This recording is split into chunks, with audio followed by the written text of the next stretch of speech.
Please? Yep. Great, thanks. Good morning, everyone. Normally we do these presentations live. Normally we bring pizza. So forgive us, we're kind of cheating you today. David owes everyone in the room a pizza. So thank you for showing up though, I appreciate it. My name's Mike Potier. My company is Boardwalk Properties. I've been licensed in real estate since 1972. I've been marketing REO since 1979. And I'm going to be sharing this presentation with two other local listing brokers, Caroline Gim with Expert Realty, and David Jervis with Coldwell Banker. About 10 years ago, it was actually October of 2010, that we were blessed with landing this account with BLB Resources, who represent HUD in the entire state of California. And in my opinion, selling HUD Homes is probably the best return on your time in all of real estate. And there have been a lot of changes in the process of selling HUD Homes, and it's our hope that you'll grow comfortable with this process, get excited about it, about this new source of inventory for you, and you'll sell a lot of HUD Homes. Now, please post your questions in the chat box, and we'll try to answer them as we go along. We probably will also have time towards the end to answer live questions. Just put them in the chat box or jot them down, and we'll deal with those towards the end. There's a very good chance that one of us will be covering your questions, but if not, please let us know and we'll make sure we get it answered, okay? Some of you will be asking how you may become local listing brokers as well. Right now, BLB Resources is not currently bringing on more brokers. There's just not enough inventory, but we'll show you on their website where that will be, that notification will come up when they start looking for local listing brokers again. We just don't know when that will be. Change is certain. It's the only thing certain in this world. But we will be seeing more inventory, but we just don't know exactly when. The best way to prepare yourself to be a local listing broker, though, is to learn how to sell HUD Homes. And that's our goal today, is to help you get proficient in this process, okay? This is an overview of what we're going to be discussing today. Who can buy and sell, some of the benefits of buying HUD Homes, the Nade and broker registration, bidding and submitting offers, e-signatures are now accepted, that's great news, and advertising HUD Homes. Okay, what is a HUD Home? It's an FHA insured mortgage that went into default. The lender acquires the property through foreclosure. They submit the FHA insurance claim, and then they convey ownership to HUD. HUD then sells their homes through their asset managers in all of California. That happens to be BLB Resources. A HUD home market can be single family, townhome, condo, or other 1 to 4 unit properties. Who can buy a HUD home? Individuals, investors, HUD approved nonprofits, or government entities. Buyers can secure a loan or pay cash. It doesn't matter to HUD. The only thing that matters to HUD is highest net cash in their pocket. The means doesn't matter to them at all. But if you're getting a loan, please do have a pre-qualification letter, or if you're paying cash, make sure you have proof of cash, okay? There is a priority bidding period for owner occupants. Let's go into some of the benefits in detail. HUD has pre-agreed to pay up to 3% of the buyer's closing costs for owner occupants. And your costs are going to be a little bit higher on HUD Homes, so you may need it. We'll talk more about that in just a little bit. If it's a condo or townhome, project approval is not required. Most complexes maybe have lost FHA approval, and you'll see a HUD home occasionally pop up in a condo complex that maybe is currently showing that they are not approved for FHA financing. It doesn't matter. If HUD has a unit in a complex that no longer is FHA approved, they'll waive their right to require that complex to be FHA approved. So it doesn't matter even if there's litigation pending with the complex, which is normally a deal killer, HUD will give you financing if they're offering it. It doesn't matter whether there's 80% tenant occupancy ratio, or if 50% of the complex is not paying HOA dues. None of those things that normally will kill your deal will matter if it's a HUD home in a complex that lacks FHA approval. Okay, HUD sells all these properties as is. They don't do any repairs. So the IE finance type is a workaround. It's insured with escrow holdback. You can do an FHA standard loan, and if there's minor repairs up to $10,000 plus 10% or 11 grand total, your borrower can borrow that amount up to $11,000 for work to be done after close of escrow to satisfy the lender requirements. Okay, any unused portion of those funds will be used to reduce the principal balance. There's an owner-occupant priority bidding period, and we'll talk more about that shortly. Another benefit is the real low earnest money deposits. In our marketplace, it's going to be $2,000. This is David. If you try to, This is David. yes, I hear somebody talking. Hi, this is David. Sorry, my earphones weren't connecting. If Help you, you? okay, can you? I think everyone else can hear me. Okay, you're unmuted right now, though, David. If you try to impress us with a larger deposit, Yeah, that would be great. $20,000 or something like that, we have to send you back to the bank to swap that EMD off for $2,000. This is, you got to remember, the source of these properties is government, and they're real easy to work with as long as you give them exactly what they ask for, no more, no less. It runs like a well-oiled machine. But if you go outside those boundaries a little bit, it breaks down. So everyone's bringing in the same deposit. There is a good neighbor next door program in certain areas for certain eligible buyers. We'll talk more about that just a little bit. All homes are listed at hudhomestore.com across the nation. And David will show you in his portion of the presentation how to locate the correct app for your phone. Don't go there now, you'll get the wrong app. Just sit tight. We'll walk you through that in just a little bit here, okay? Another benefit is there's a real quick response time for bids, typically within 24 hours of bidding deadline. FHA 203K for owner occupants is another loan option, and we'll talk more about that in just a little bit. As I said, it doesn't matter to HUD how you buy these properties, whether it's cash, conventional, FHA, VA, it doesn't matter. But if FHA financing is used, HUD will throw in a couple of bonuses. They'll do a termite inspection and they'll pay for treatment only for the active infestation. And for homes built before 1978, they will automatically do a lead-based paint inspection and pay for remediation up to $4,000.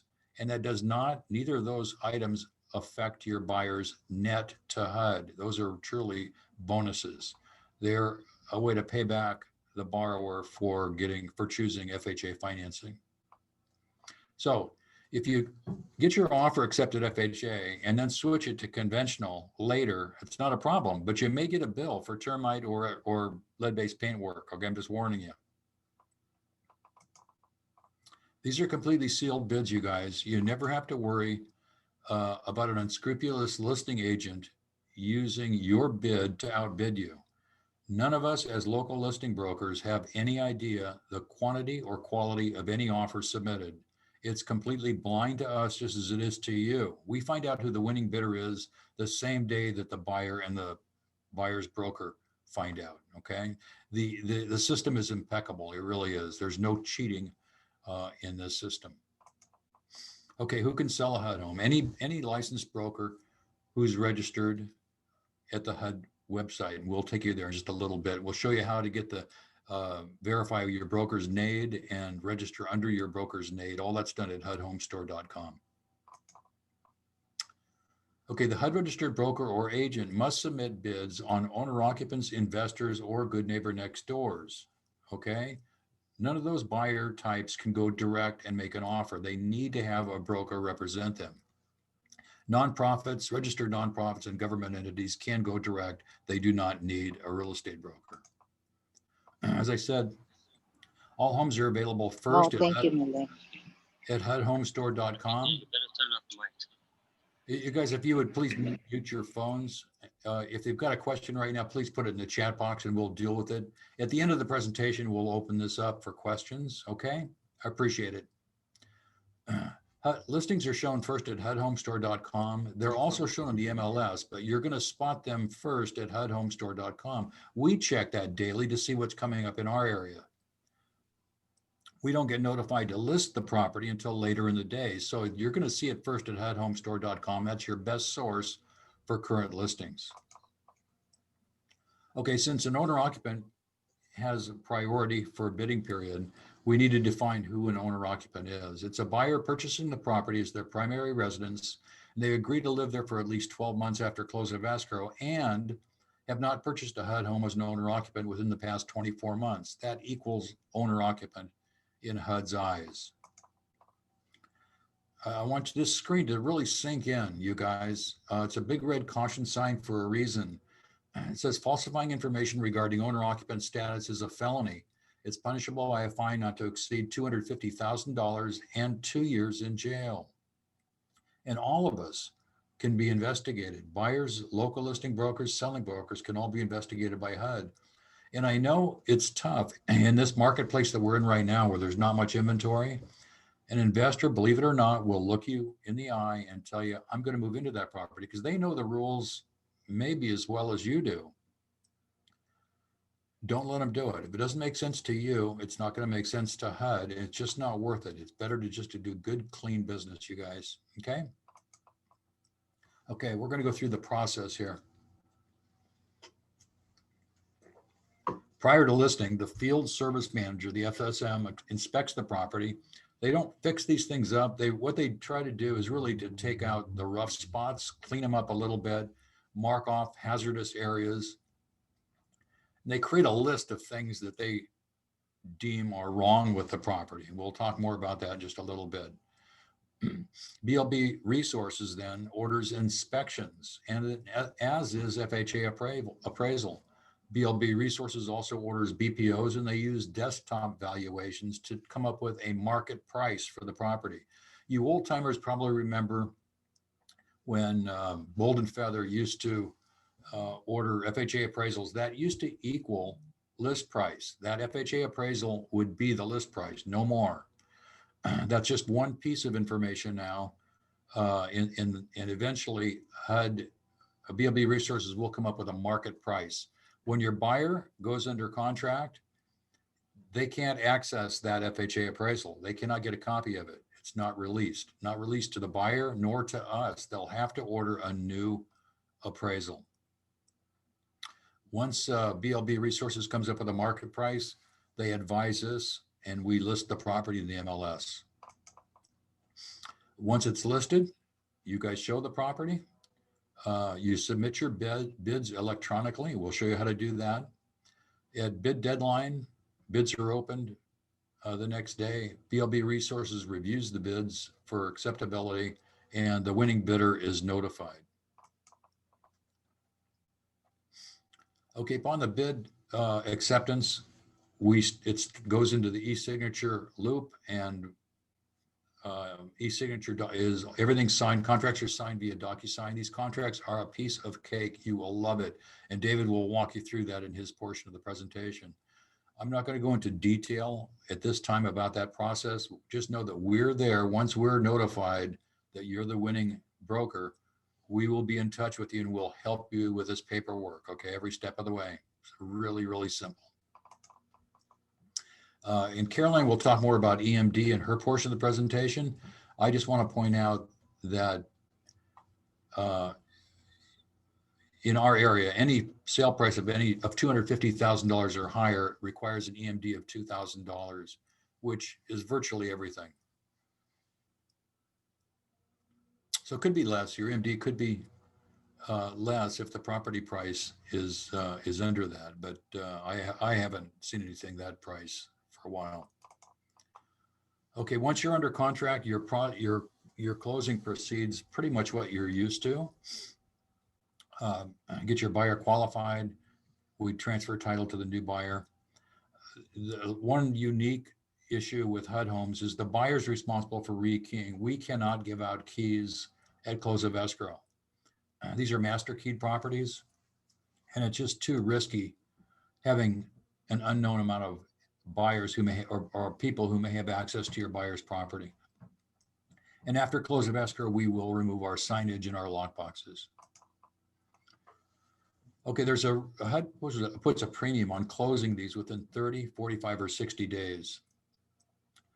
They require 30 days for investor purchases, regardless of finance, 30 days for cash or hard money, regardless of purchaser type, 45 days for owner occs using 203B or IE, the repair escrow, or conventional, and 60 days for owner occs using 203K. You got to please make sure your buyer's qualified. Make sure they understand these rules. HUD's good about granting extensions that are caused by them. If there's something outside of the buyer's control, like waiting on HOA liens or something like that, that's not a problem. You'll get an extension. And Caroline will talk more about the procedure for those extensions in her portion. Okay, all homes are real easy to show. They're vacant. They all have super lock boxes on them. If anytime you find a key missing, please notify us. We'll run a key out to you. In the old Golden Feather days, we used to give HUD keys to our investors, and they would just have at it, inspect properties and tell us what they wanted to submit offers on. No more, okay? Now, all purchasers must be accompanied by a state licensed broker or agent, okay? You cannot let the buyer go in without an agent being present.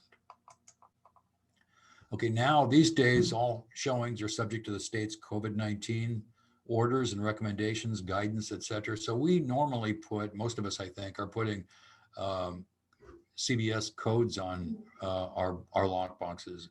We need to know that we have a PEAT in our possession before we grant access, okay? So that's the procedure we're currently using. Okay, I'm going to talk a little bit about finance types. There's 4 basic finance types on HUD properties. There's the IN, the insurable. These qualify for FHA financing in their current as-is condition. They don't have any minimum property requirement repairs noted by the appraiser. They're good to go, FHA 203B as is.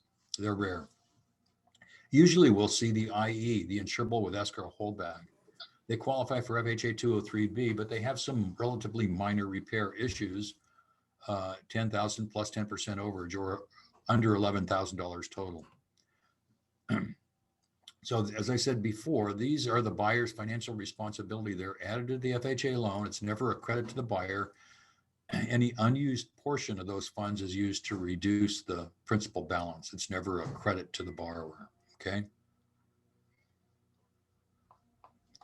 These first 2 types are more indicative of owner-occupant financing, and they have a longer 15-day owner-occupant priority bidding period before they roll over to extended. When you see extended, that means investors and owner-occupants, all buyer types, can now bid on the property. Exclusive means exclusively owner-occupants may bid. The next 2, the uninsurable and the UK. The UI, the uninsurable, don't qualify for 203B financing. Typically, they have repairs exceeding $10,000 and may not meet other guidelines for FHA financing. This is where we'll see the burnouts, the mold infested properties, structural issues. This is where we'll see problem properties. They identify them as uninsurable. Sometimes when you get to be a property gets to be about 100 years old, HUD says we're done. We're not going to insure this any longer. We want out. We don't want to be included. So they classify it uninsurable, and it gets a shorter owner-occupant priority bidding period. It's only 5 days. On day 6, it rolls over to extended, and investors can bid. There's also the UK. Normally these would be uninsurable, but HUD says, you know what? If you do repairs on this property, we'll stay in with you. We will insure the property, and they classify them as UK. We'll talk more about that financing just a little bit. Back right now, we as local listing brokers, we love 203K financing. When we're in a room and I ask how many people have done 203K financing, it's amazing to me how few agents have used this financing type. You guys have got to get used to this. This is a moneymaker. It really is a moneymaker.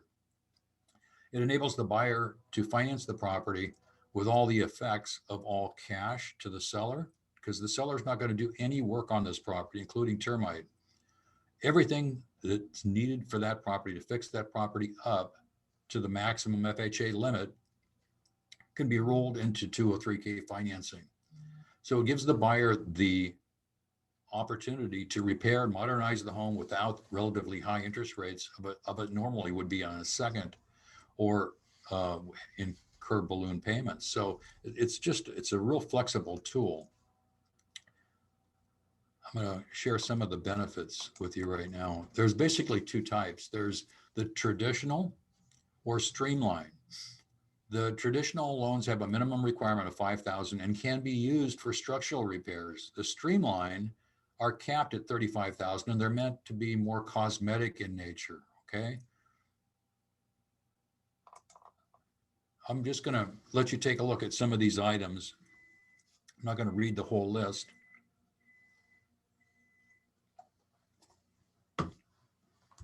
But there's a huge amount of flexibility, things that you can roll into the 203K program, including enlarging the property. You can add square footage. So it allows you to, if your buyer wants a 3-bedroom, 2-bath in a certain neighborhood, you're not limited to just looking for 3-bedroom, 2 baths. You can look for 1-bedroom or 2-bedroom homes that are maybe laid out such that you can expand that property square footage into the backyard or side yard or front yard or something. You can customize this property as your buyer would love to move into. So don't get hung up on just looking for what your buyer tells you they want. Look at the opportunities that could be had out there. This will make you a ton of money. This property can also be used to take a single family, if the property is zoned correctly, and add additional units. They only require that some form of connectivity. The other units need to be attached, or they could be even attached with an archway, just something connecting to the original structure. So you can even add up to 4 units or up to three additional units using 203K financing. Do you need a pre-approval letter to submit a bid? Yes, please have a pre-approval letter. If it's a cash sale, make sure you have proof of cash when you submit your bid, okay? HUD's real serious about this. They want to make sure that we have pre-qualified buyers. They're a little sticky on returning earnest money deposits. So that's why I bring this up right now. Agents should be aware, and David will show you when he pulls up the actual HUD Home Store site where the PCR and disclosure documents are located in the addendums tab. So these will give you, please read these. These will give you clues as to what the appraiser spotted or the field service crew spotted as wrong with this property, and help you match that up with the correct finance type. Okay, so go in there with your eyes open, make sure you understand and are aware of the PCR and disclosures. Okay, you got to make sure your buyers have seen the property. Sometimes we'll see a blind offer come in, and yeah, that's a killer. Especially your deposit will definitely not be returned if your buyer's never seen the property. Okay, this is a cheat sheet on what's needed for a pre-qual letter or a pre-approval letter. It's got to be within the past 30 days on the lender's letterhead. It's got to include your purchaser's name, the amount of the pre-qual or pre-approval, and the lender's contact information and signature. Yeah, please make sure you've got a solid, the buyers have done their homework, you've done your homework, you're aware of the PCR and disclosure requirements. The repairs are not, on HUD Homes, repairs are not allowed on these properties. Sometimes you'll see repair issues that may exceed your IE finance limits, and you may come to the conclusion that, oh, I'll just get my contractor out there and we'll get that repaired prior to close. That is a kiss of death. We're out there somebody's on these properties almost every week, and we have to take a massive amount of photographs. If there's any change of condition on these properties, we have to notify our client. and they will probably bust the deal and leave the improvements in place. I mean, now they're part of the real property. So yeah, and there's probably other damages that they can pursue. Don't put your buyer in that position, please. If there's an issue, let us help you out. There's always a solution to every problem you'll run across. So let us know and let us work with you on solving these problems, okay? Overbidding on FHA financing is a real problem, especially these days when inventory is so low. So make sure you've done your homework, make sure you know the market, make sure you're submitting an offer that you're confident will appraise. Because if the appraisal doesn't come in on your standard sales, your buyer can negotiate with the seller and get them to either drop the price or meet them somewhere in between. On HUD Homes, it doesn't work that way at all, you guys. You've got to know that if the appraisal comes in low, the buyer is going to need to come in with the difference in cash, or you can bust the sale. That's it. They can always rebid, but now you're competing again with all those other bidders that are submitting offers. And that's another reason why we like 203 key financing, because the odds are much greater that number is going to come in, because the appraiser is looking at the property at future value after the repairs are done. I've just covered this screen. And also on your lender, and David will be taking you to this page, I believe. The agent resource page at blbresources.com has some really great tools. They also have Q&A documents for lenders, and it's good to share that information with your lender if they have any questions about the process. All bids are submitted at hudhomestore.com. We'll be taking you there in just a little while. When David gets up, he'll show you how to actually write an offer and get it submitted. Okay, with the listing period changes, I'm not going to go through this and spend a whole lot of time here. Just, I'm going to repeat, the exclusive listing period is for 15 days. First bid review is after 10 days on the market. Bid review on day 11. If it goes under contract, it goes under contract and it's done. If it's not, if it comes back on the market for 5 more days on a daily basis for exclusively owner occupants. Okay.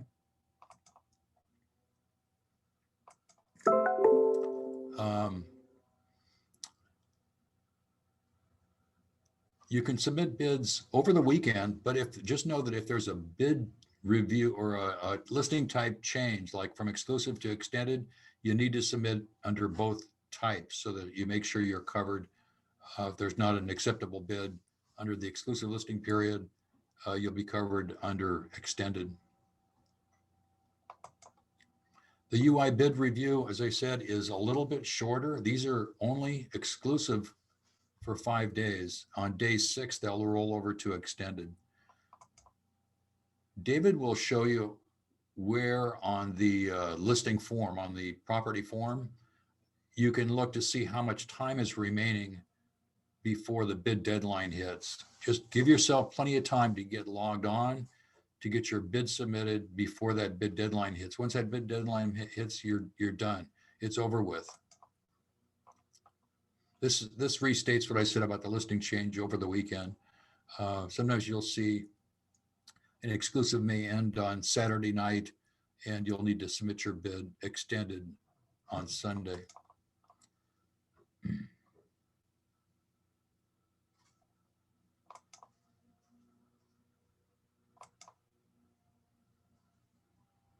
Yeah, the bid submission deadline is shown on the form. And as I said, David will show you where that's at.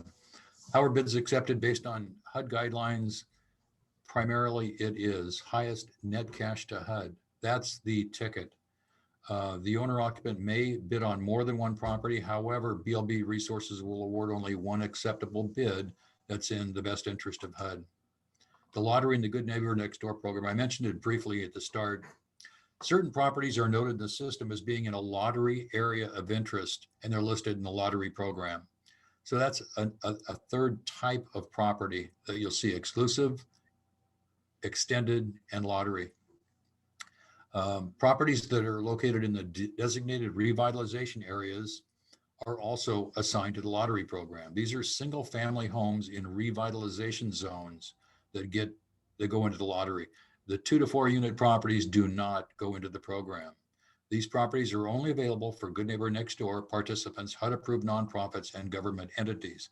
You don't get paid a commission on these guys, but it's not too hard to have your buyer agree to pay you a full commission if you can get the properties for 50% off. Okay. These are listed and sold exclusively through hudhomestore.com. They're not found in the MLS. Must submit full priced offers. Okay, so there's no negotiating on these. Everyone submits the same type of offer. There's no closing costs paid on this particular type of property. So these are the eligible Good Neighbor Next Door participants. First of all, the property's got to be in the revitalization area. It's got to be shown as a lottery Good Neighbor Next Door property. And any officers, teachers, EMTs, or firefighters that work in the area qualify. The only exception to that is police officers. A police officer would have to work within a reasonable area of the property, within a reasonable distance of the property. But everyone else must work in the area where the property is located to qualify. This is how it functionally works. There's a silent second that sits on the shelf for 50% of the purchase price that disappears once the 3-year occupancy period has expired. Okay. A couple of other notes and addenda are that neither the buyer nor his spouse may have owned any residential property during the year prior to the date of submitting your bid. That's important. And neither the buyer nor his spouse may ever do another one of these. We hit one of these, you're good to go. It's like the golden ticket. HUD pays up to 3% of the closing cost for owner occupants if you ask for it in the contract, and David will show you how to do that. HUD doesn't pay much. Okay, they do pay you a 3% commission. They pay us 3%. But that's about it. They're going to pay for recording fees and not much more. So that's why your buyer costs are going to be a little higher on HUD Homes. Only the winning bidder is notified. No one else is notified, but you'll know probably within 24 hours of bid deadline if you are the lucky winner. At this time, I'm going to share the screen and let Caroline jump on and pick it up from here.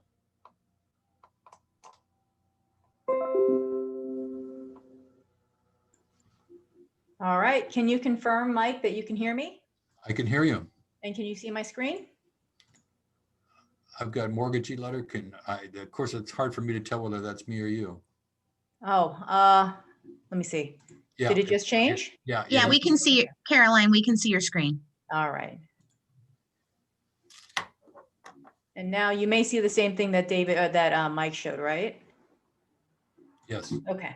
All right. Very good. So, good morning, everybody. My name is Caroline Gim. I'm also a real estate broker and a local listing broker for HUD. My portion of the presentation, I go over a little bit more of the, just kind of the operational stuff to know about selling a HUD home. And then I give you some insights towards the end of my presentation as to what avenues are available to you. Even if you're not listing HUD homes for sale, this is a fantastic opportunity for you to market HUD homes to grow your own business as well. So whenever HUD has a new rule that comes out, because, you know, me and Mike and David, we're all just sharing all of these rules with you. And you're probably thinking, well, who decided that? HUD decided that. And whenever HUD comes up with a new rule, they generally will release what's called a mortgagee letter. And they're very easy to follow. Obviously, the one that you see on your screen is Mortgagee Letter 2015-17. It was the 17th letter that was released in 2015. So whenever they have a rule change, that's where you're going to find it. So I don't know if Mike went over this or not, but copies of this presentation are not made publicly available. And the reason for that is because the rules are constantly changing. So we don't want you to keep a copy of this somewhere in your files, and then, in 2 or 3 years, you get a HUD property under contract and you're going through an old presentation and you're thinking, well, now I know all of the rules. They're constantly changing. So, if you're doing screenshots or whatever, I'd say Just don't. The best thing that you can do, and I'll show you in a minute, is go to a certain website anytime you have a question and then pull up the most recent handbook that is made available to you. So whenever we have these mortgagee letters, things change. So one of the big ones that came up was a while ago, HUD used to base their list price on an appraisal. So right before they put the house on the market, they would ask us as the listing broker, do a BPO, please. And then they'd also send out an FHA appraiser to go out, do an FHA appraisal. That appraiser would also identify then anything that the appraiser saw as a reason that it might not qualify for FHA financing. So if the appraiser goes out and sees some damaged drywall or some roof damage, they'll note it on the appraisal report as a potential issue for lenders, and then they'll put in just a dollar amount. These guys are not contractors, so they don't actually know how much it's going to cost to patch drywall, but they have a number in there. And that's exactly how HUD would determine the list price of the property. They would take the appraisal value, and then they would identify any lender required repairs and make that available. It's still available, but it's going to be up to you, to your buyer, and to your buyer's lender, and maybe a contractor to determine how much it's going to cost to fix these things. It's just that HUD will let you know all of these things. They no longer use the appraisal value as the list price, though. Okay, so when they made that change, they also decided we're no longer going to give a copy of the appraisal to the buyer. What's the point? What happened before is if you had an FHA buyer, they had to use HUD's appraisal. They had no choice in the matter. So if HUD's appraisal came in at, let's say, for example, 400,000, and your buyer has bid up the house in a market like this to 420, well, they wouldn't be able to finance 420. They could only finance 400 because that's what the appraisal was for. So when HUD changed the rule, it was, both good and bad. A, the buyer no longer got a free appraisal, but then B, that means that they could go get their own appraisal. When they made this change, they issued a mortgagee letter. So if you're ever curious as to where we're getting all of these rules, they're all issued through mortgagee letters. Commissions. So as Mike mentioned, HUD doesn't pay a lot of the closing costs that we're used to.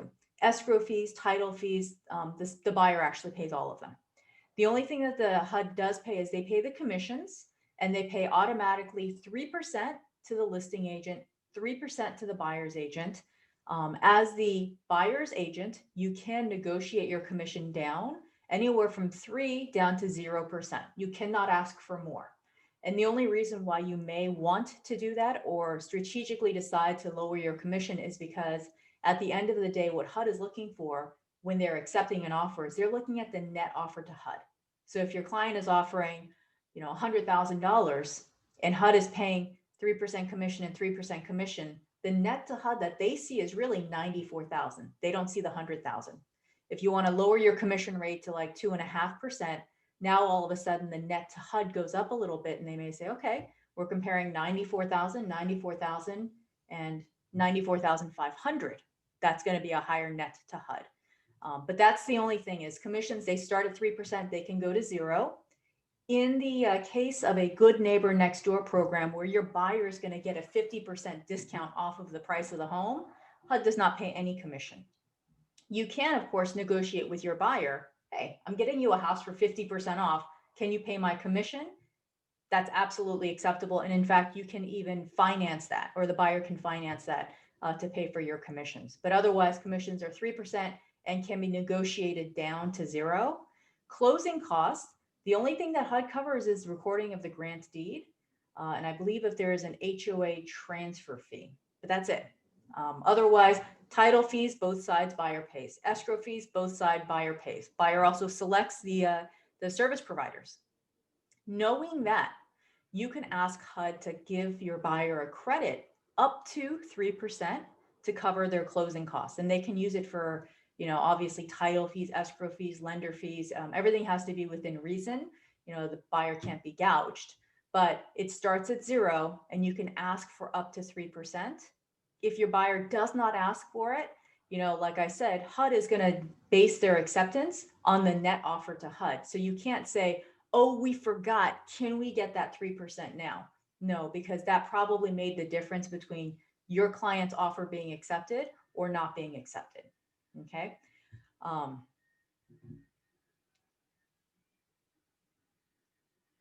If you submit an offer on a HUD property, you're going to see on your screen right now 2 websites. Okay, and these are 2 websites you may want to write down or make a note of. The first one is hudhomestore.com, and the second one says blbresources.com. Here's what you're going to need to know about both of these sites. Hudhomestore.com, that's HUD's website, and it's a nationwide website. It's the same in California as it is in Hawaii, as it is in Tennessee, as it is in Michigan. The website is the same, and in fact, both your clients and yourself, you all go to the same website, and this is a check on any active HUD inventory. Okay.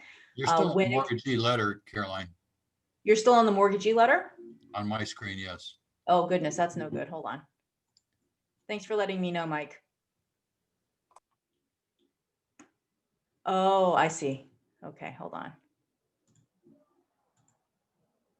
How's that? Can you see it now? No? Can someone unmute and just let me know if you can see? Can I cancel my client's bid on their screen? Yeah, we can see that. Okay. All right. I'm sorry about that. Well, we didn't miss much, but this is the screen where you should write down the websites. So hudhomestore.com, that's HUD's website. That's where you'll go to check on inventory, because if a property is available, that's where you're going to find it. The MLS, of course, we're going to have all of the properties listed, but as soon as HUD accepts an offer, they will pull the property from that HUD Home Store website. Okay, so if you go to submit an offer and it's not there, that means it's not available. The best way to check availability, in my opinion. Any disclosures that HUD has to offer, they're found at hudhomestore.com. So for your buyers, if they want to know anything about a property, feel free to direct them to that website. The only thing that your buyer's not going to be able to do that you can do is to actually submit the offer. Because in order to submit an offer at HUD Home Store, you need to have an NAID and you need to create what's called a bidder account. So imagine if you go to an auction, if you've got a paddle and you're bidding, you are a bidder. Well, your buyer cannot be a bidder unless they also have a California state license and they're working for a HUD registered broker. Okay. So you as the agent, you're the only one who can submit an offer. If the offer has not been accepted to that point, there's usually a 10-day waiting period for owner occupant buyers. The first 10 days on market, they don't even really open the offers. It's called a sealed bid period. During that period, you may go in and you may want to make some changes. You submit the offer at $450, asking for no closing costs, and then you talk to your lender and you're like, oh, maybe we should ask for some closing costs. Let's raise that to 1% towards closing costs. If you need to make a change, you go back to HUD Home Store, you log into your account, you find your bid, and then you can make changes as needed. If you want to cancel the bid altogether before the seller has accepted your offer, go ahead and go to hudhomestore.com, log into your bidder account, find that bid, and you can withdraw it altogether. Okay. After the offer has been accepted by the seller, it's too late to make changes. So if you think, oh man, my client's offer wasn't accepted, how about if I go in and I raise the price? It's too late at that point, because once the offer is accepted, it's accepted. If you want to cancel your client's offer after your bid has been accepted, you cannot do it at HUD Home Store, because like I said, HUD's going to lift the property from the website once they accept an offer. Then you're going to have to go through the BLB Resources website and go to their cancellation form. Okay, so a bunch of forms are in there. Now that the contracts are electronically signed, everything is much easier. It's much faster, much easier to do. But anything that's going to happen after your offer has been accepted, you should go to blbresources.com for any resources and for forms, for other things. And the other thing that I'm mentioning now is at blbresources.com, there's an area with resources that you should be fairly interested in. And one of those is like a selling broker handbook.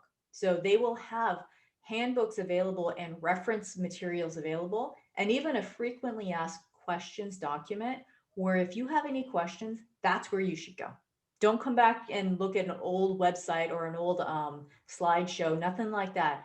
Go to blbresources.com, find the agent resources, and there's going to be resources specifically for lenders, for closing agents, because remember, your buyer picks the escrow and title company, and for you as a selling agent or for the selling broker. Go to the website, download the selling broker handbook, or just open it up, It's a PDF document, so it's really easy to search. So if you have a question about, let's say, utilities, okay, you open up the Selling Broker Handbook and the keyboard shortcut is Control F, a little window pops up and you type in utility. And then boom, any mention of the word utilities in that document will come up to you. It's a very easy reference guide. blbresources.com also does provide you with some other great tools, like today's class. It's a free class, but if you were not a member of the Tri-Counties board, how would you even know that this class existed? Number one, great that your board does provide this, because we reach out to them and they reach out to us. Hey, let's get some education going for the members. Secondly, though, if you're just getting an offer accepted next week and you're like, God, they just did a class at my board, they're not going to do another one for another few months, well, what do? Go to blbresources.com and there's going to be a calendar of events. That calendar of events is going to show you any and all future classes coming up, and it's calendared. And as you know, now almost everything is online. And the California rules for the most part are the same. Northern California, Southern California, it's all the same. Find another class there. It doesn't have to be taught by us. I think personally our classes are the best, but it could be taught by anybody. And it's going to be the same materials that we go over. And if you have any questions, it's going to be much more relevant if you're actually in that situation. Because we get a lot of what if, what if, what if. And it's kind of like, well, do you actually have that going on? No, you're just curious. Doesn't do you any good. So real world questions that you have, find the classes available on blbresources.com, sign up. There should almost all be online. Ask the question to the instructing LLB at that time. BLB Resources is also going to help you with marketing these properties. So you go to the BLB Resources website and it's going to help you with I'll show you some of the marketing materials and David will show you as well. Just want to make sure, can someone confirm that they see a new slide? It says cancellation after bid acceptance. Yeah, we're good. Awesome, thank you. Okay, so cancellation, like I said, if the offer has not been accepted yet, you can go to the HUD Home Store website, log in to your bidder account, and then do a find your bid, withdraw, or modify. After the offer has been accepted, let's say your buyer does their home inspection and they're not happy with the results of it, they can always cancel. The cancellation form is at blbresources.com in the forms section. Support any or include any supporting documentation because that helps. And then always request that the buyer gets their earnest money deposit back. It's not much on a HUD property, but it's something. For an owner occupant, as long as they're within their due diligence periods, HUD is very generous and chances are they're going to get their EMD back. If your buyer is an investor, HUD generally will retain the EMD. Okay, they treat an investor as a more sophisticated buyer. If you're going to live in the house yourself, okay, you know what, you're just a homeowner, you didn't know any better. But if you're buying the house for someone else to live in, yeah, you probably should know better and you should check on the property a little bit before you submit that offer. Still, give them your supporting documentation and ask for it. Doesn't hurt. But just be aware that for investor buyers, the EMD will very likely be forfeited. For owner occupants, it very likely will come back to them. The cancellation form is on blbresources.com along with instructions as to where you send that. Backup bids. When you submit your offer at hudhomestore.com, there's going to be a form, and it's a very simple form. I mean, it's not like the CAR purchase contract with 12 pages or whatever it is up to these days. It's a single form on the website, and one of the questions says, if your offer is not accepted, would you like this offer to be held as a backup? Our advice is always yes, because even if it comes back on the market, you're not obligated to buy it, okay? At the same time now, HUD is not necessarily going back only to the backup offers. More likely than not, especially if it's a hot property, they're going to go back out onto the open market, but you will get notified. So they're going to send you an email saying, hey, congratulations, this property is coming back on the market. But going back to that question, like, if it's a backup, your buyer's not obligated. You can always let them know, oh, you know what, my buyer found another property. They changed their mind. They're not buying a house anymore, whatever. But at least this way, there's a chance that they might come back to you and no one else. They do have backup bids, by the way, for good neighbor next door properties. So I can't remember, I think it's 3 times they're going to try. There are a lot of people who really, really muck up the Good Neighbor Next Door program because they hear 50% off. They get super excited. They have no idea what they're doing. And then that louses it up. Well, the good thing is they might go to a backup buyer. You know, if another offer is put in at the same time, it's literally a lottery where you can't even outbid each other. They will just pick one, and whoever's offer is accepted, congratulations. They can't do it, they go to back into the pile, they pick another one. And that's how it works on Good Neighbor Next Door. You're getting a 50% off house. HUD's not going to pay any closing costs, but you're getting 50% off. So it's going to be a very hot ticket.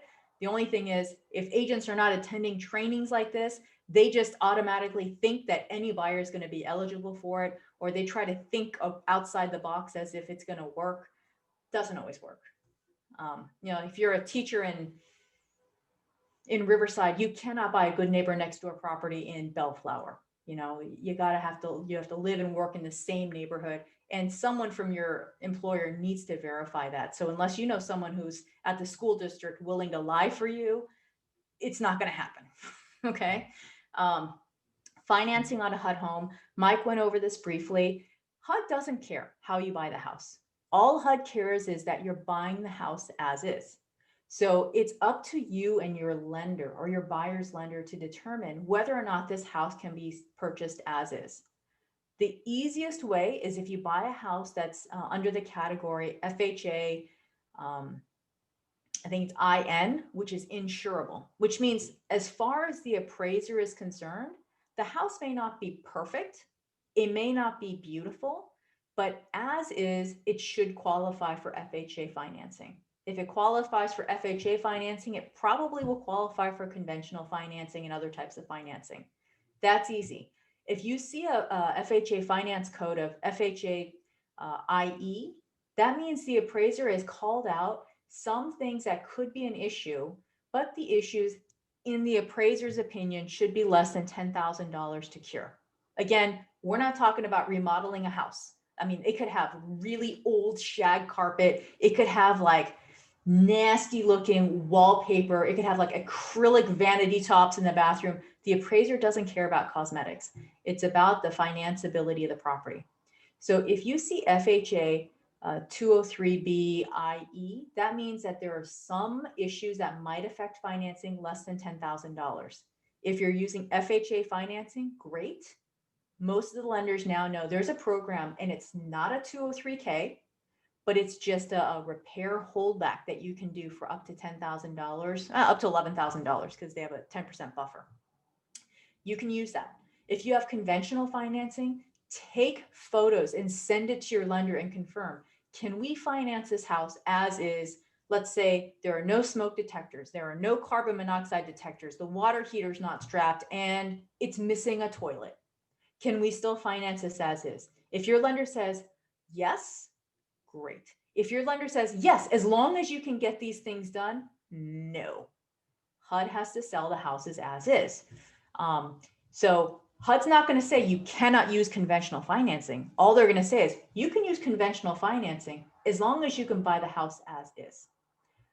If you're going to be using, hard money financing, if you're working with investors, go ahead and let HUD know. HUD's not going to give you any special consideration because you're using cash versus hard money.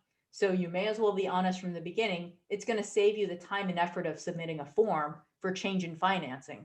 By the way, that form is at blbresources.com. Buyers can also get, theoretically, you can get VA financing as long as you can buy it as is. And so VA may have some things that would prevent you from being able to buy the house as is because repairs might need to be done. And VA also is very strict about, what repairs the buyer can and cannot pay for. There are a lot of lenders that are changing programs these days. So all I'm going to say is any type of financing is acceptable to HUD as long as you can buy it as is. If you're using FHA financing, even better, because they make it easier for you to get FHA financing on a HUD-owned home than they would for another property. That escrow holdback is probably not available on any other property you want to buy in the marketplace, only on HUD-owned homes. Plus, if you want to do an extensive renovation like the 203K Streamline, they're fantastic programs. They give you so many possibilities to remodel the home and make it your own before you move in. It's fantastic. And I know that Mike had mentioned this briefly, but you know, when you're going to buy a condo, sometimes it's a concern. Hey, is this complex FHA approved? If it's a HUD owned property, does not matter. Does not, you don't even have to worry about spot approval. You got it. It's available to you. Okay, we went over this briefly. No more copies of the appraisal are available to the buyer. That's fine. You don't need it. You don't need it. HUD's as is policy. I think I stressed that enough. The home inspection. So when you go to a HUD property, be aware that for the most part, utilities are shut off at the property. Okay, HUD just tells their field services company there's no good with a vacant house having utilities on. You know, if it's a condo, then they don't have a choice because they can't shut off the entire complex, but they'll do their best to shut off the water to at least that unit. They'll have the gas turned off, the electricity turned off. When your buyer gets their offer accepted, they're going to want to do a home inspection. Their appraiser is going to want to go out there, and generally the appraiser is going to need the utilities on. The buyer can turn on the utilities in the buyer's name for just long enough to do the inspections and appraisals. Then they are expected to turn those services back off because, again, HUD does not want a vacant property with utilities on. It's just a recipe for disaster. Or, yeah, worst case scenario, disaster. Best case scenario, nothing. So they'd rather just have the utilities off because, you know, they don't want a leak or a gas leak or anything like that. Get the utilities turned on in the buyer's name, get all the inspections and appraisals done within 15 days of having a fully executed contract. Okay. You cannot turn on the utilities before the contract is ratified by the buyer and the seller, which is HUD. And then, you know, just make sure you have all the utilities turned off, please. Prior to close of escrow, just like any other property, you know, your buyer is not going to be allowed to do any home improvements, repairs, any landscaping modifications. We don't care if it's a lender required anything. If we see that there's a change in the property, we are obligated by HUD to report this. If we do not report it, there are other entities that go in on behalf of HUD, like the field services company or the landscaping crew. They're also required to report any changes in condition. So you may think, well, what's the problem? We're helping you out. We're putting a toilet in a house where the toilet wasn't there before, or we changed out the water heater, we added a dishwasher. We're only adding value. Two issues with that is number one, HUD says no. Okay, so now you're tampering with government property.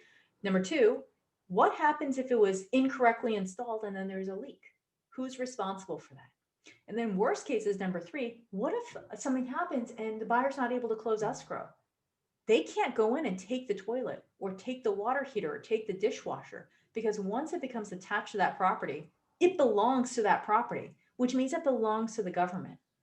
You go in and start stealing government property, you got a much bigger issue on your hands. So no repairs.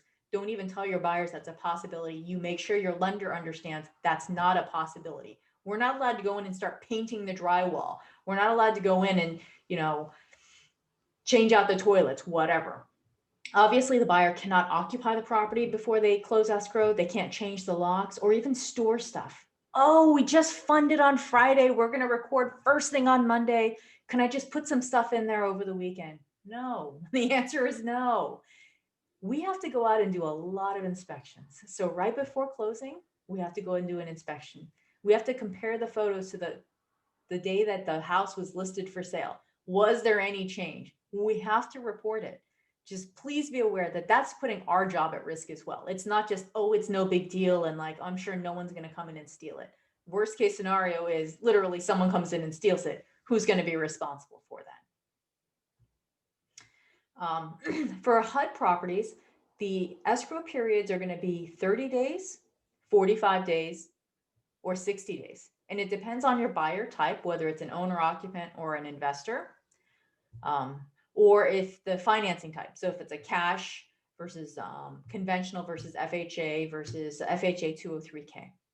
If you find that we're getting close to the closing date and we are not really scheduled to close and record by our scheduled closing date, ask for an extension in advance. It saves you a lot of headache, because if you think, oh, we're on day 42 of 45-day escrow, I'm pretty sure we're going to fund on day 45 or 44, and then we're going to do a, recording on day 45. Great. But what happens if you don't, right?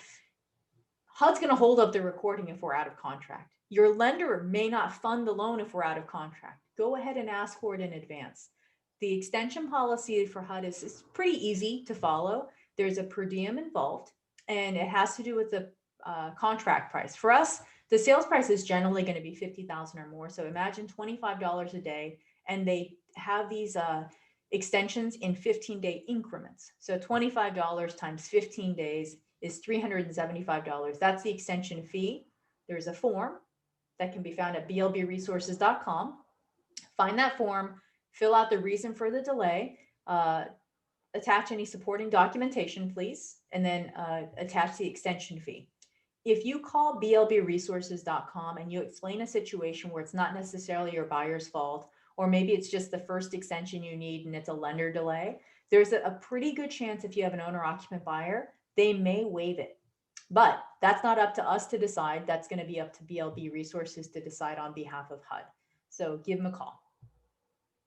Do not give your buyers keys to this property.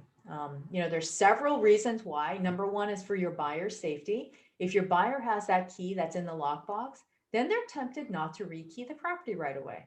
Oh, I'll rekey it when I have a chance. Oh, I'm going to Home Depot later tonight. What are you doing during the day? I'm going to be moving my stuff back and forth, back and forth, back and forth. So you have a house full of stuff and other people have keys to that house. And those other people may not be aware that there was a change that we closed escrow earlier that day. So if the field services company is out there and they're doing their routine inspection, for all we know, they can enter the house and be like, oh my God, we got squatters. Start throwing everything away. And they're totally within their right to do that because we are advising you, tell your buyer to rekey at closing. In fact, don't even give them a key. Meet them at the house with a set of locks or a set of doorknobs, or meet them with a locksmith and just rekey it on the spot, but don't give them a key. And then the other bad situation is, it's probably not likely with your buyers, but you never know. They have that key and that key might open other houses that belong to HUD.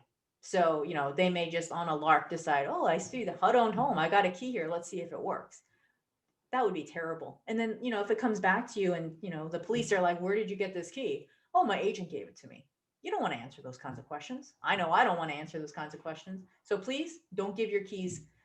Don't give the keys to the buyer at closing. It's just easier if you have them rekey immediately.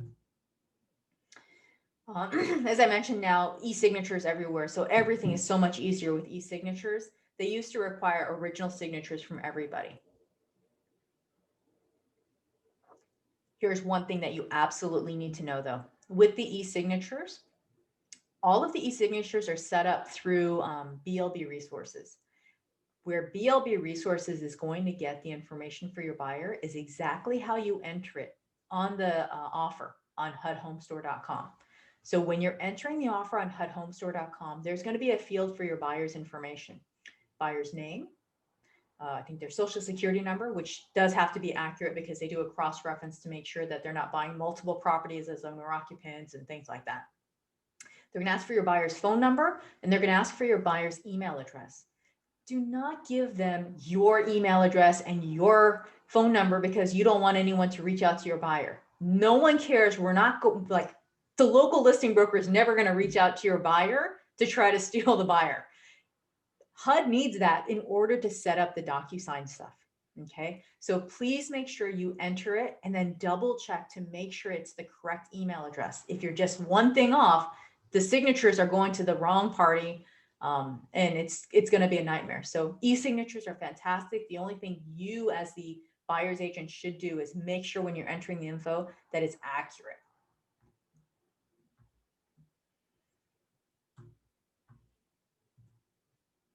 Okay. Buyer select closing agent. As we mentioned, buyers are allowed to pick the escrow and title company of their choice. We don't recommend any, but if you call the local listing broker and you're like, I really don't know, we might be able to give you like a few names, but we will never recommend any one company and say, oh, use this company.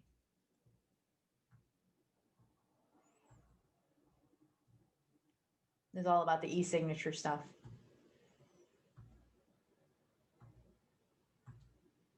Okay, so EMD, the earnest money deposit for HUD, they have a unique way that they go about their thing, and it's different from what we're used to.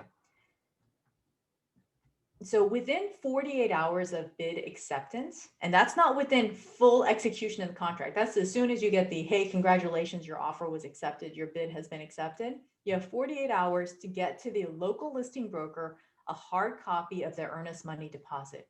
HUD's only going to accept 2 forms for this. One is a cashier's check from a bank, where literally on the face it says cashier's check. The other thing is if you go to the post office and you get a money order.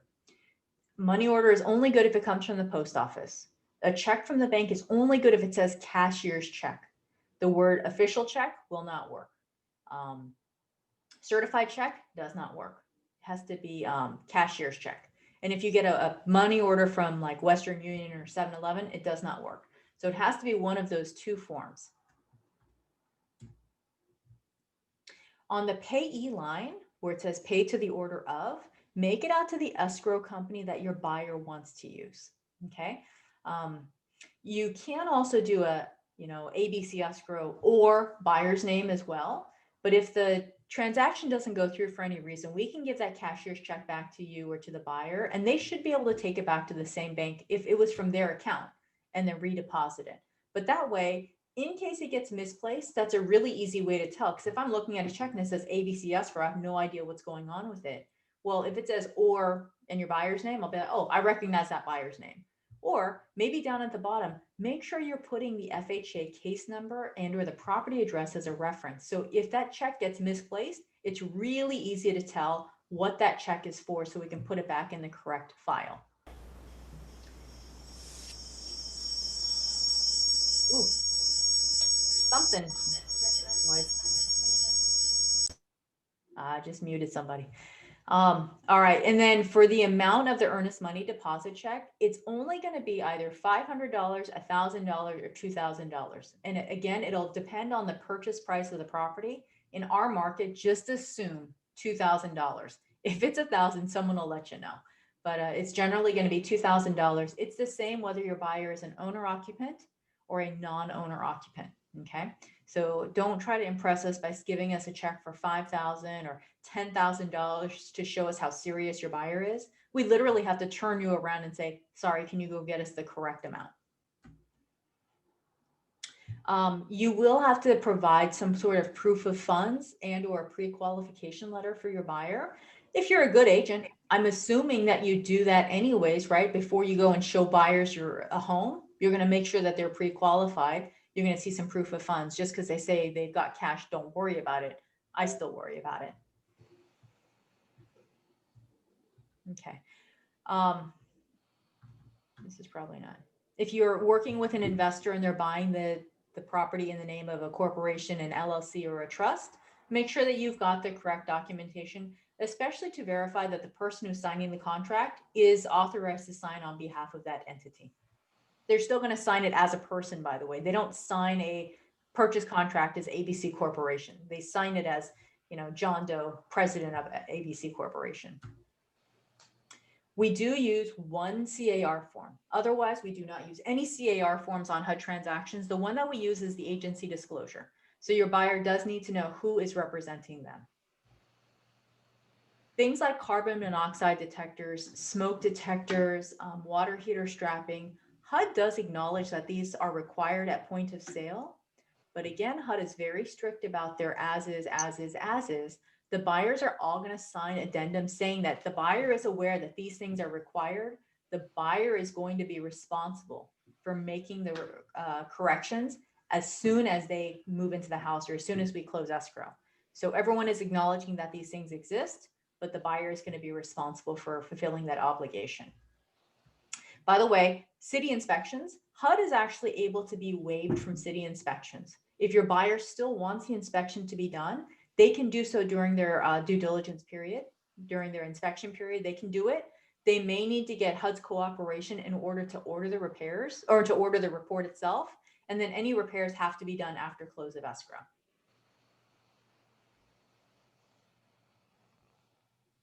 Okay, so if you have any questions about the process, I mean, you can take a picture or a screenshot of this page, but better yet, go to the HUD broker handbook. It's all going to be in there. The selling broker handbook will have this information and more. Here's my favorite part of the presentation is May you advertise HUD Homes? Yes, yes. So the cool thing is you don't need to call Caroline. You don't need to call Mike. You don't need to call David and say, hey, I see that you've got this HUD property for sale in the city of blank. Can I advertise it? I farm in that area. We don't care. We have no say in the matter. HUD as the owner says, yes, yes, you can. Thank you. They really want you to advertise the HUD Homes for sale. They also want you to follow certain rules. So I'm going to go over the rules that are required if you're going to advertise HUD Homes for sale. Number one, you don't need to ask permission. HUD's giving you permission. The only thing is make sure that you're always advertising these homes in a professional, ethical, and positive manner. When you're referring to the homes, don't say repo, don't say REO, don't say bank owned. HUD, by the way, is not a bank. You can say HUD Homes. You can say HUD owned. You can say HUD acquired. I believe you can even say government owned, but you cannot say like anything that's going to be like a disparaging type of remark. You can also just say for sale, and that's fine. Make sure that all of your advertising includes that equal housing opportunity logo that you see on your screen there. Kind of goes without saying. And the good thing is in Southern California, we're in a melting pot. And I personally cannot think of a time when I've seen like, steering or, oh, you people wouldn't want to buy it in that neighborhood. Never seen anything like that. But it happens, and it may have happened to somebody, Please make sure you include that equal housing opportunity logo. HUD does not care. If you can buy the house, they want you to live in that house. They really want to encourage home ownership. And they don't care what color you are as long as you've got green money to buy. Okay. When you're advertising, if you know of anything to disclose, you may as well do it up front. Like if you know that it's in a flood zone, if you know that it's in an HOA, go ahead and put it in. It's not like the buyer's not going to figure this out. Can you imagine going 45 days into a 45-day escrow and the buyer calls you and they say, I can't get insurance on this house. Everybody I've called says that it's in a flood zone. And you're like, oh yeah, I knew that the whole time. They're going to be mad at you. You're going to be mad at you. And you'll have wasted 45 days on a transaction where you're not able to do anything and close. Anything that please go ahead and disclose it in advance. It saves everybody time. If there are any rules that you know of, federal, state, county, city, local real estate laws, always go with the strictest. Okay. So my example for that is they say to us, Caroline, if you are a listing broker for HUD, you absolutely must advertise our homes for sale. One of those things will include putting a sign in the front yard of the house. You must advertise that house for sale. Okay, great. If we go into a gated community and the gated community says absolutely no for sale signs can be put on a front yard, I have to go with the strictest of the two. As long as I can document it and let HUD know this is why I'm not following your rule, they're okay with it. Now, if I just don't do it because I don't feel like it, or I'm like, oh, I think I can get a buyer, then I get in trouble. But whatever the strictest rule is for advertising in that area, go with it, please. When you're showing a HUD home, there should be a super lockbox on there. Use it. Okay. We either don't have any combo lockboxes anymore, or we don't give that code out because that is not intended for showings. And it's also not intended for people who are like too busy to show a home or too busy to meet a utility company. You got to go out there. HUD only gives permission to the registered HUD agent or to the registered selling broker to be in that house. Okay. It's not for you to give to the gas company because they said they'd be there between 1 and 5 and you don't have time to wait 4 hours. You show up at 1 and you just pray that they're close to 1 and not close to 5. What you're not allowed to do is don't advertise the homes when they're not available to the general public. If you see like a good neighbor next door property, it's not available to the general public. Unfortunately, it's only certain buyers that can buy it. So, don't advertise it, and certainly don't advertise it for 50% of the list price, because if you put that on Craigslist, your phone's going to blow up great. But then when you say, oh, it's not available for you, that's considered a bait and switch right there. Okay. Don't use anything that's going to confuse the general public or to the consumers. Don't use HUD or FHA logos and seals in your advertising, in your websites, in your URLs, in your emails, things like that. Never imply that the property price is different from what appears on the HUD websites, and don't ever give out the HUD keys. I already mentioned, just don't do anything with a negative connotation in your advertising. Keep it positive. Only one person is allowed to put signage on the property. That's because it would be very confusing if a buyer pulled up and saw 14, for sale signs from different companies on a front yard, and only one agent puts it in the MLS, obviously. And now I think some of those like IDX sites, you can't register the property and say, I'm the listing broker if you're not. Where can you advertise? All over the place. Just get creative. This is a good opportunity for you to really just come up with a great portfolio of your marketing materials. So if you were to go on a listing presentation with any other seller, you can let them know, look at all the things that I can do. I've actually been at a property once when someone came up and they were taking property photos so that they could advertise the home. And I introduced myself and they thought they were in trouble. And they're like, oh, no, but I heard that we could. And I was like, yeah, absolutely. Let me get the heck out of here. And I think she was doing photos and she was doing a video tour. And it's awesome. I love it. I think that's cool. If she gets a buyer for that house, even better. If she picks up a buyer for other houses, even better. If she, shows that to sellers and says, look at what I can do for your house. This house looks terrible. Look at how great your house is. Yours will look even better for them. So it's a fantastic opportunity for you as an agent to grow your business. HUD wants you to sell their homes, but they also want you to just be out there and selling homes in general. Only one buyer can buy that one home, but you might pick up 5 buyers and you can put them in 5 other homes. Okay. So that concludes my portion. I'm going to hand over now the presentation to David. David, are you on? I don't see your video. I'm on. Can you guys hear me? I can hear you, but I can't see you. I'm not turning it on. It takes up a lot of bandwidth, which I don't have right now, Got it? but I want to save it for this. Okay, I'm going to share the first screen with you guys. I'm David Jervis with Caldwell Banker. And let's see, you can stop sharing your screen. I don't think you can just. Okay, perfect. Got it? Okay, I know the first thing I'm going to do is I know what you've all been waiting for. And I want to make sure that you all get your pizza for the day because I just felt bad that I was due to give pizza to everybody. Can you see that on your screens? I can. Yes. Okay, so we'll get out of there and let's stop the share of that screen.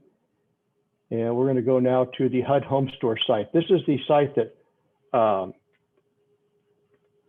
let's see if this is going to share now. Hold on one second.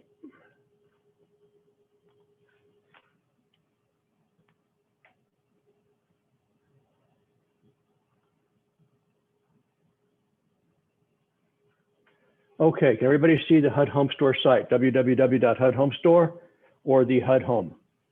Yes. Okay, perfect. First thing I'd like you to take a look at is going to be right here on the upper right-hand side. This is where you're going to be going to register yourself to be a HUD selling agent. In order to sell properties, anybody can sell a HUD property in the state, but you have to be registered with HUD to do so. And the registration is actually with your principal broker, and you'll be registering under the principal broker's name. So the first thing you would do is you would go into the HUD Home Store site and you'd be registering as a bidder. Let me see if I'm probably going to have to log out to do this. Okay, that would be the registration tab, what you see now. So you're going to want to register as a bidder. You're going to be registering as what you are, selling listing broker. And if you have a broker's license and you're associate with the company, you'd be an associate broker or a selling agent. So let's say that you're a selling agent. You're going to put your Nade number in here. You're going to talk to your broker, your manager, and ask them for what their Nade is. If they don't remember it, there's a couple of techniques you can use to find it. One is to check the principal broker's registration or check the Nade status.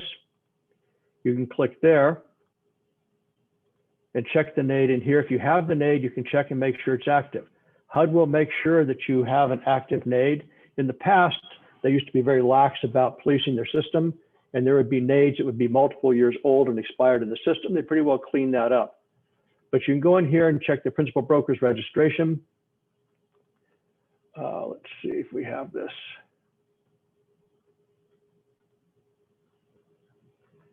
Okay, let's go back up here to register again.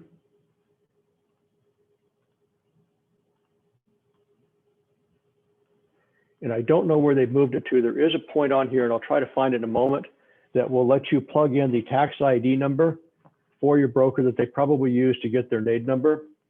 And that will give you the Nade number by plugging in the tax ID number. But most managers do have what their Nade is. So I'm going to go ahead right now as if I'm going to log in or register again. I'm going to plug my Nade number in.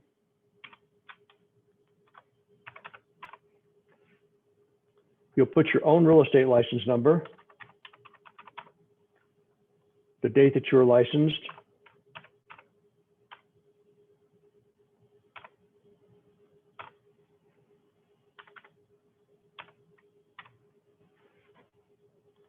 and the state that you're licensed in. You can put the license expiration date in, but for right now, I don't know when mine expires, but you'll click add. And if your broker is in there, like our broker, because I work for Coldwell Banker Corporate, this Nade number covers every one of these offices that we have. So what you would do is you'd select the office if you're part of that, or whatever pops up if you're a solo company, and just put the information in. You can click it, and it will automatically put the information in. So for right now, I'm just going to click on any of them. So what it would do is it automatically default and populate the broker information into that tab. As you go down, you would start adding in, you make your own username, your own password, confirm it, create your own security questions, and then your own contact information. One of the reasons this is so critical, guys and girls, is that if you had submitted an offer, say using your manager's name and number, and you are in a large office, if that offer gets accepted, we're going to receive notification that your manager has an accepted offer on the property. We'll be calling your manager to give him some information and verify that he received the message. And if you're in a large office, he's going to say, I have no idea what you're talking about. I've got 2,000 agents, 3,000 agents, 500 agents. If 72 hours goes by and we can't find out who wrote that offer gets canceled. So all that work that you did was for nothing, because then the property goes back on the market, or in some cases would go on to the next buyer.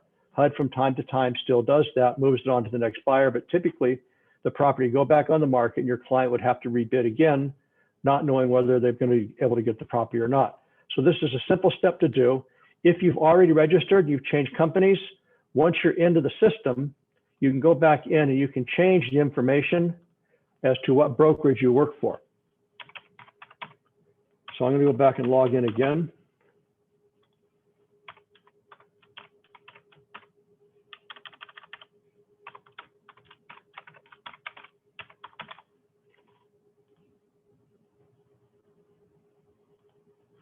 And I'm logged in.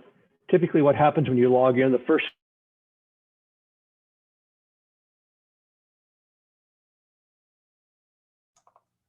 Lost your audio.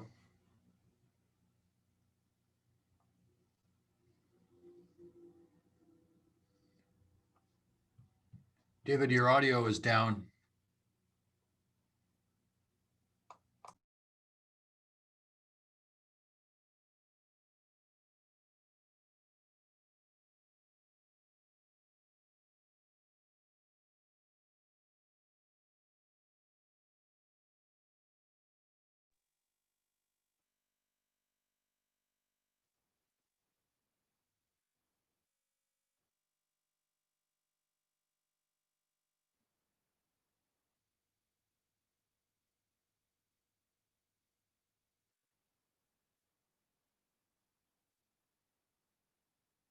Does someone want to step in and maybe finish this for him? Yeah, we're gonna have to. It's a little cumbersome, but I think he's probably rebooting right now. What David's trying to show us right now is that there's a couple of different type of apps. You want to make sure you download the correct app. There's either the one for the Android or for your iPhone. And that's what the app looks like. This is the front of the app right here at hudhomestore.com. All right, can everybody hear me now? Yes, we can. Yes. So I've explained the difference between the iPhone and the Android app, and to caution them about making sure they have the correct looking app.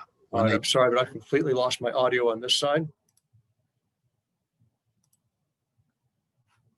Okay, you're good to go, David.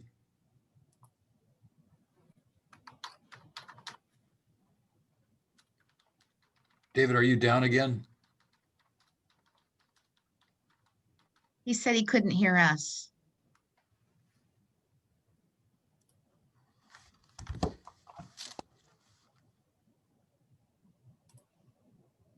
Let me text him while, Caroline, I don't know if you can pick that up while I try to get a hold of David. I can try. Oh, I think we lost his screen as well. Okay, I'll can you- pull it up on my screen. Hud Home Store. All right. Well, hopefully everybody got what we needed on the app itself. So it's available. Make sure you got the correct app, please. Screen share. Okay. And can somebody please confirm that you can see the Hud Home Store website on my screen? Yeah, you've got that up right now, Caroline. Okay, beautiful. All right. So this is the website that I had mentioned where, this is HUD's nationwide website, and you and your buyers are all going to come to the same website to search for properties and to look up information on properties. Hopefully you can see my cursor, but up here in the top right corner, this is where you're going to do log in and register. So when you go to register for the first time, your buyers can register as public here, and they can set up searches, and there will be an email that will automatically come to them whenever certain criteria trigger. So if they're like, I want to buy anything in Los Angeles County under 500,000, if a property comes on the market in Los Angeles County less than 500,000, it will automatically email it to them. You as the agent, you're going to register as a bidder. And I think Mike or David was showing you this as well. Your Nade type is going to be the selling and listing broker. You create a username and a password. Make sure you confirm it, save it somewhere. A couple of security questions. Your first name, last name, email, phone, and fax. Very simple. In fact, as long as your broker has an active NAID, you can actually register and start bidding within minutes. Okay. So if I say I'm going to be a selling and listing broker, and I am a selling agent, which means I'm not the principal broker with the Nade, and I'm not an associate broker with someone with a Nade. I'm a selling agent myself. It's going to ask you for your principal broker's NAID. It's going to ask for your real estate license, not your broker's, but yours, the license date, the state, and then the expiration. Using the same login and password, you can have up to 5 states for one account, assuming that you're licensed in all 5 states and assuming that you are working with a broker that is registered with HUD in all 5 states. Okay. If you want to check the Nade status of your broker, I don't know mine offhand. XPTRE. That might be wrong. 8364. Okay. Well, see, and it's saying it's not valid because off the top of my head, I don't know my my NAID. I could give you mine if you want to. Sure. Are you going to make a contract? Sure. Okay, we're going to, username is capital M for Mike, capital POTIER 1. Wait, is this for your NAID?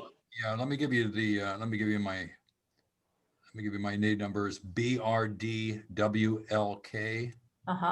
3717. 3717. So this is how we can check to see if your broker's Nade is active. So it says that it is, which is fantastic. All right, we'll close that up. And if we were to register, I would put my broker's Nade here. I would put my license here, my license date and all of that. And then immediately I would be able to go ahead and start searching properties and putting offers on. In fact, you can search without even, being registered. But the problem is you're not going to be able to submit an offer. One thing I want to show you is here's a state of all 50 states, or a map of all 50 states. You're going to see how Idaho is a little bit lighter blue than the surrounding states. That means that there's something different about it. I'm going to click on this Good Neighbor Next Door link. And look at this. All of the states are light blue. The only ones that are dark blue are Kansas and Ohio. That means for the Good Neighbor Next Door program, there are only 2 states that have any inventory that would qualify as Good Neighbor Next Door. If I'm looking for the $1 home government sales, 1 state in Alabama, if you want to buy a dollar home, and there's lots of little catches to that, you can go to Alabama. So if I go back to the home, all of these states are dark except for Idaho, which means HUD has inventory in all of the states except for Idaho right now. But if we want to do a search, let's just say we're going to search in California in let's say Riverside County. And all I have is the state and the county. We can do a search. It'll let us know there are no HUD homes that match that search criteria. Well, that's no good. Let's go to Los Angeles. I don't know if there's any LA right now, actually. There's nothing in LA. We're screwed. I'm going to take out the county. I'm just going to do state of California. Right now, there's not a lot of inventory, obviously. So there's some stuff in Santa Rosa, Sacramento, Magalia, Stockton, San Diego, Escondido, Fresno, Barstow, Volcano, Port, I don't know how to pronounce that, but let's just say we're going to look at this one in Barstow. Okay. When you're on this site, you click on the hyperlink and it's going to take you to that properties page. We've got lots of photos here that you can look at, and these probably are on the MLS as well. So the house is not perfect, but it's okay. What I want to bring your attention to, though, is here. The list date, it was just listed for sale today. I don't know if that's right. Listing period, exclusive, which means it's available for owner occupants, nonprofits, and government agencies only. The period deadline is you've got to get your offers in before the 16th if you're an owner occupant, nonprofit, or government agency. However, really, the bid submission day, deadline is every day at midnight Central Time. Get your offer in before this date, and you will know the next day if your offer has been accepted or not. And after the 16th, on the 17th, it then opens up to investors and non-owner occupant buyers. The list price here is $151, and the FHA financing where it says IE, this is where I had mentioned to you, you would be able to submit an offer and get FHA financing if you add a repair holdback of up to $11,000 on top of your loan amount. Okay, so if your loan would have been, let's say, $140,000, you can make your loan up to $150,000 and then have a holdback for $10,000 for any repairs that needed to be done. And we'll see what the repairs are. Then all of the property details, you can get this off of anywhere, but they're all available here. The amenities are listed, okay, 2-car garage and its slab foundation, good to know. As the buyer's agent, you really care about this addendums tab, okay? What you care about most is going to be, I think it's going to be this disclosure, PCR, LBP disclosure. And right here is what you care about, the repairs. These are the things that the appraiser saw and noticed and said, this might affect financing. Plumbing system did not hold pressure per the PCR. A shower head is missing. Okay. Installed double straps on the water heater tank, install carbon monoxide detectors, electrical system inspection. Okay. Roof inspection and repair if necessary. There's some damaged and stained ceiling tiles. Both the swamp coolers have signs of leaking. So the leaking on the swamp coolers on the roof may have to do with the ceiling tiles, but okay. There's some calcium stains and rust, and then there's some exterior peeling paint. So this house is obviously not move-in condition, but these are things that, you know, for the most part, maybe something that you're like, yeah, it's not that big a deal. Or, yeah, you know, we can live with this. I know how to fix this kind of stuff. In fact, I've got a buddy who's a roofer, and he's going to come over and take a look at it during our inspection period and give me an idea of if this is going to be a bigger deal than I'm prepared for. So this is the one that I always look at if I'm representing a buyer. Is I always want to know whatever the disclosures are. Everything else here is great, but you just need to know what all is going on. If you're interested in the Good Neighbor Sales Program, all of these are going to be on all of the properties. GNND is the Good Neighbor Next Door Sales Program. And if you've got firefighter, a teacher, an officer, you can see what the requirements will be. Okay. The Selling Broker Quick Reference Guide is here. This is the quick reference guide. This is only 3 pages. However, and can you see this on your screen, by the way? I hope that my... No, we cannot. Anything you click there, Caroline, we cannot. You've got to reshare it. Oh, okay. Shoot. I'm sorry about that. I think I'm just going to do screen one. Oh, Mike, this is what I'm talking about. Screen one. Okay. So this is the disclosure I was talking about before. And hopefully now, can you confirm, Mike, that you can see this? Yeah, we're good. Okay. So going back here, this was the disclosure PCR LBP disclosure. And this is what it looks like. And all the repairs that were called out by the appraiser are showing here. Then the other thing I wanted to show you is that there's a link here for the Selling Broker Quick Reference Guide. And that opens this up. And this is just a 3-page document. However, the other website I told you to know was BLB Resources, BLB Resources.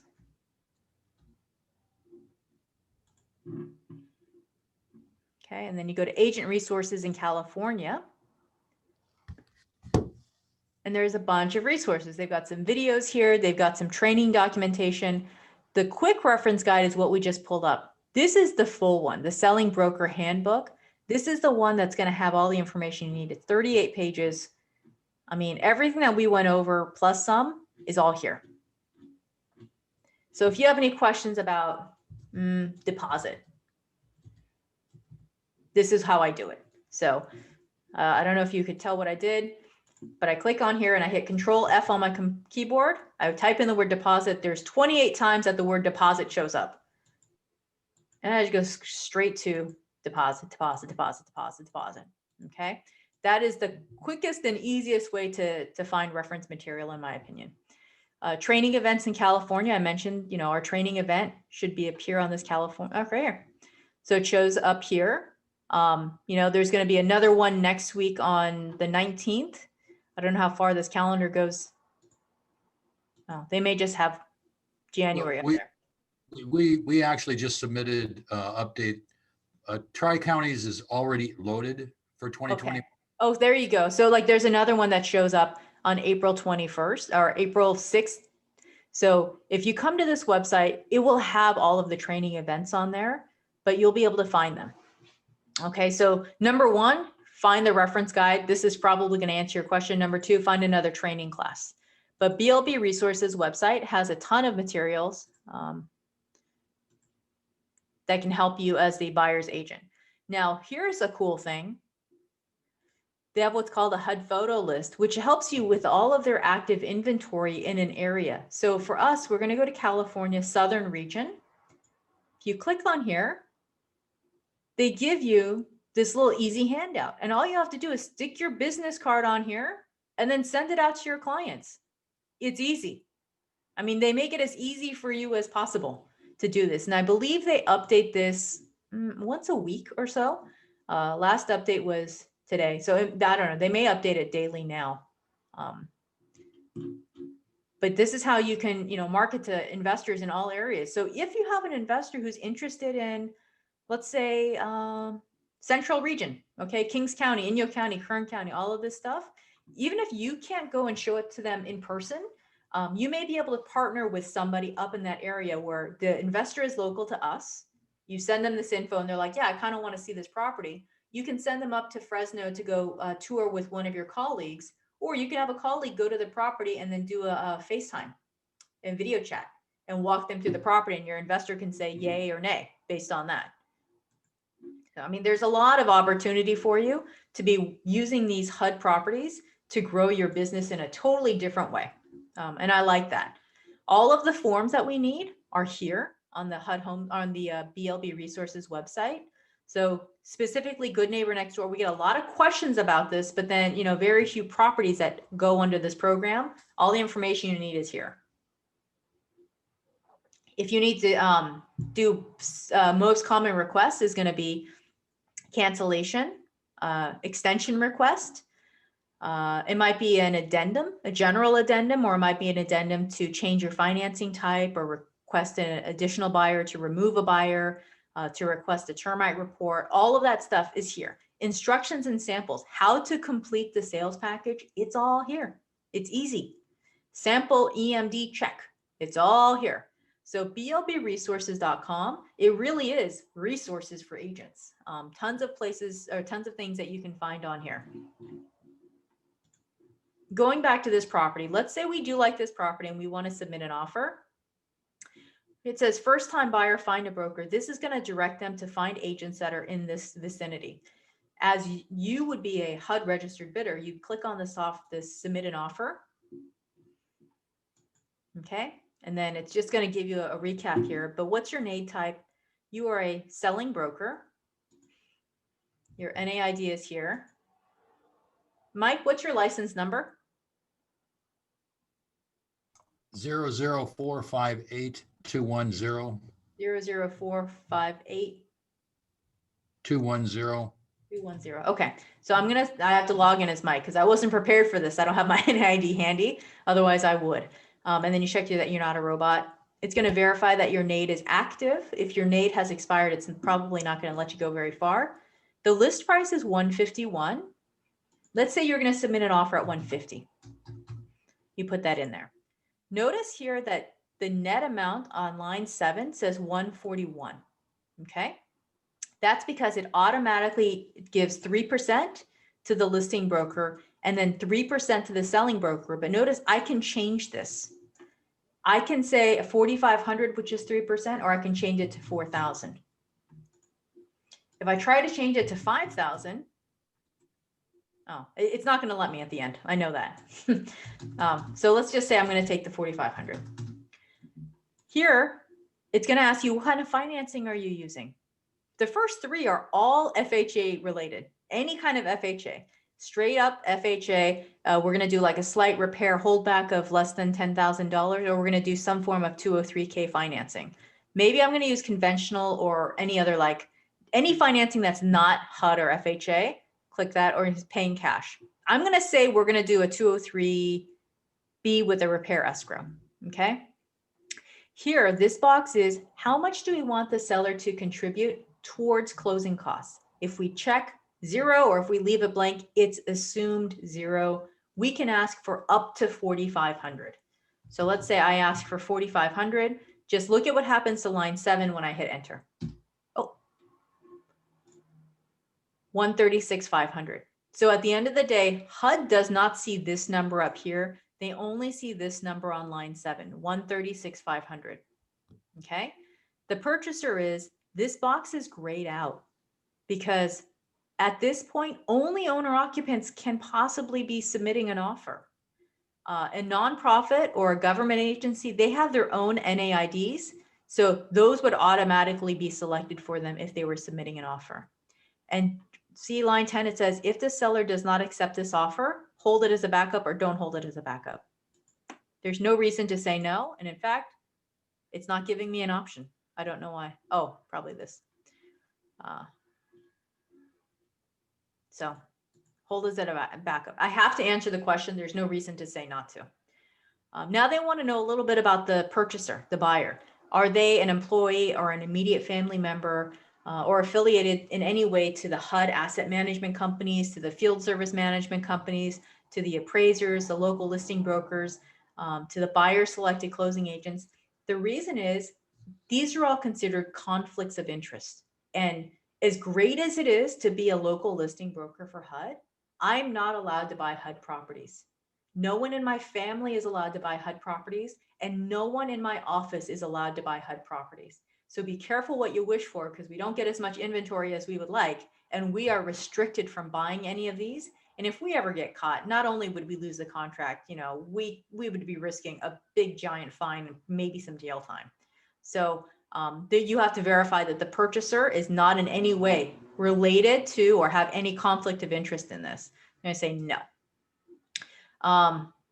Is the agent that's submitting the offer either a buyer, him or herself, or have an ownership interest in the entity buying the property? Yes or no? I'm going to say no. If you say yes, what happens is you don't get any commission. Then here, what's the buyer type? Individual, ID type. So if they're using a social security number for a person, it'll show up here. If they're using like a trust, it'll show up as a business EIN. You put in the social security number for the buyer, do it twice because they have to make sure it's correct. Put their first name and their last name, make sure that you've got it correct. Their address, their current address, the email, like I said, is super duper duper important. Make sure you put it in twice and it's got to match. This is where all of the documents are going to go to for their digital signature. The name, the way that you type it here, be careful that you're doing it with the correct capitalization and everything, because that's how the grant deeds are going to be prepared. That's how all the closing documents, all the contracts will be prepared. So if you mistype and you type in JHON instead of JOHN, it's going to be the same way everywhere. And it's not as easy as you think to just, oh, can you fix that for me, please? The buyer's agent's selected closing agent, or the buyer selected closing agent, you put the information in here. And then it's just confirming that this is who the bidder is, who is submitting the information. If I made a mistake on the first page when I went in here and I put in my broker's NAID, and let's just say, for example, if I'm Caroline and I actually work for Mike Potier's office and I put in Mike's license, if I get to this point, I'm seeing Mike's name everywhere, there's going to be a problem. So what I have to do is go back out and then re-log in with my license information, because all of the notifications are going to go to Mike. That's no good.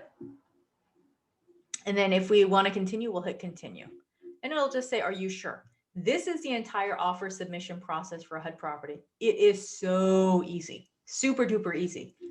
Just make sure you do it, within the time allotted. I think it's 15 minutes. And then make sure that everything is typed in correctly. And that's it. I think that's it. Mike, am I missing anything? It's been a while since I've submitted an offer, but I think this is it. I think that's it. Once the bid is accepted, we will be all over them. They'll be notified by BLB Resources, and we will jump on the phone and email and reach out to them and help them through the whole process. Right. So, guys, we love that you guys are attending this training, and it might be confusing, but for the most part, once you know the rules, working on HUD-owned properties is actually quite easy. It's very simple. It's a matter of fact. The issue that we have is a lot of agents don't attend the training and they assume that the HUD selling process is the same as every other one. And they think that just because they make a phone call, they can make changes. This is the government. Everything needs to be in writing. Everything moves kind of slowly. So just make sure that you're very careful when you're submitting your original offer. And be aware to tell your buyer that they are going to be responsible for covering the closing costs, because that's going to be a big reason for cancellation. I find that most of my cancellations are because the buyer and the buyer's agent did not know that the buyer has to pay closing costs. So they get their estimated closing statement as they're getting ready to sign the loan documents, and they're flipping out because they don't have that kind of money. Number two is because the buyers want to buy the property, but they think that the seller is going to, negotiate the price after they do an inspection or an appraisal. That's never going to happen. Or the buyer thinks the seller's obligated to make some repairs, whether it's an inspection request or because of the appraisal request. Well, someone's going to make these repairs, right? No. As long as we can impress upon you, that's not happening. And that even if there are lender required repairs, that doesn't mean the buyer is allowed to make them either. No one's allowed to touch the house. If you guys can just follow those rules, I think everything would be a lot easier. And then sometimes the buyer's agents are not aware that the utilities are off of the property, which, they should know by walking through to do the showing, but they're not aware of that. And if they're not really looking at the HUD disclosures, they don't know that the water may not be able to turn on because, there might be a problem with the pressure or something like that. But Mike, I think I've covered everything that I can on these. Am I missing anything? If you want, you can take the screen away from me. No, it's okay. You can leave the screen. I think that one of the tools that agents should also be aware of is don't be so focused on being geographically restricted like you are for owner occupants. And you're showing property in your neighborhood that you're used to and you're familiar with, and that's great. But investors don't oftentimes need to be area restricted. They're looking for a certain return. So there's a certain price point an investor may go anywhere in the state of California. So bring that up to your investors. Ask them questions if they're interested in acquiring property, if they can acquire it at the right price anywhere in the state of California, and get them used to using this site or drive inventory to them anywhere in the state of California. Anything that's extended, you can submit bids on their behalf, or you can team up with a local agent. I'm just saying, this thing is so easy to work with once you get comfortable with it, and it will open the door for you financially to an income stream that you're not used to using. Are there any questions? I see one just popped up in a chat. For the $11,000 allowance for repair, should these repairs be performed by a licensed contractor? Yeah, that's that. The lender's going to have to sign off on these, and there may be some things that if it's really minor and something you can do yourself, you may check with the lender to see if they would allow that. What you don't want to do is invest the money and time and have the lender not want to sign off on it. It's always best and safest to use a licensed contractor. If in doubt, check with the lender. Right. So it's not a HUD determination. HUD doesn't say it has to be a contractor. It's going to be your lender. So if your lender says no, it's not required, then no, it's not required. Any other questions?